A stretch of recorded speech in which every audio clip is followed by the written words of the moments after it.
অপু তুই এক্ষুনি পালিয়ে যা আর্য স্যারের সঙ্গে, এমনটাই বলছে অপর্ণার মা সুমি। সম্পূর্ণ জানতে হলে চ্যানেলটি সাবস্ক্রাইব করে ভিডিওতে লাইক দিয়ে দেখতে থাকুন। চিরদিন তুমি যে আমার সিরিয়ালের নতুন আজকের পর্বে দেখা যায় হিন্দলের মা অপর্ণাদের বাড়িতে এসে বলতে থাকে কথাগুলো। তখন অপর্ণা বলতে থাকে যে গয়নাগাটি এখন নয়, বিয়ের পরে, আর এটা আমার বাবা মার শিক্ষা। যে কথা শুনে হিন্দলের মা কিছুটা রেগে গেলেও পরেরটা তারপরে ঠিক বুঝিয়ে দেয় তাকে। তারপর সেখান থেকে সে চলে গেলে অপর্ণার মন খারাপ হয়ে যায় আরো পর্যন্ত।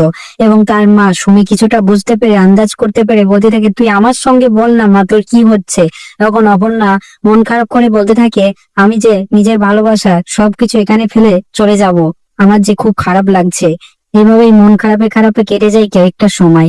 অপর্ণা ছাদের উপরে গিয়ে আর্য স্যারের কথা ভেবে কাঁদতে থাকে, নিশ্চিন্তে অনেক কাঁদতে থাকে। তারপর দিন দেখা যায় হিন্দল খুশিতে আত্মহারা হয়ে যায় এবং তাদেরকে লোক ভর্তি হয়ে যায় এবং হিন্দলের গায়ে হলুদ ছুঁয়ে দেয়। সেই হলুদ ছুঁয়ে অপর্ণাদের বাড়িতে চলে আসে পাত্ররা তত্ত্ব নিয়ে এবং গায়ে হলুদের অনুষ্ঠান শুরু হয়ে যায়। অপর্ণাকে হলুদ মাখিয়ে সবাই মিলে আনন্দ করছে। এদিকে অপর্ণা মনে মনে ভাবছে আর্য স্যারের কথা, তার বলা আই লাভ ইউ এর কথা, আকাশে লেখা অপর্ণা আই লাভ ইউ, সেই সব কথা ভেবেই মন খারাপ করতে থাকে। অপর্ণাকে গায়ে হলুদ দিয়ে স্নান করানো হয়। এদিকে আর্য চলে আসে এবং সেও মন খারাপ করে গাড়ির পিছনে দাঁড়িয়ে দেখতে থাকে অপর্ণার এই গায়ে হলুদ।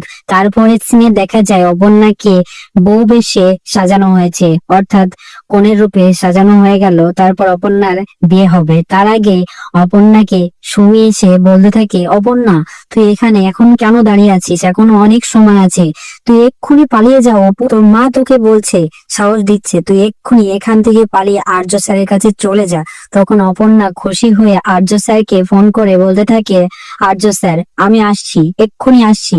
আমাদের যেদিন প্রথম ভালোবাসার কথা আমি আপনাকে বলেছিলাম সেইখানটায় আমি আসবো, আপনি অপেক্ষা করুন। তারপর আর্য সেখানে অপেক্ষা করলে অপর্ণা ছুটে দৌড়ে এসে আর্য স্যারকে জড়িয়ে ধরে। তো কেমন লাগলো কমেন্টসে জানিয়ে এখনই সাবস্ক্রাইব করে নাও আমাদের ইউটিউব চ্যানেল। ধন্যবাদ।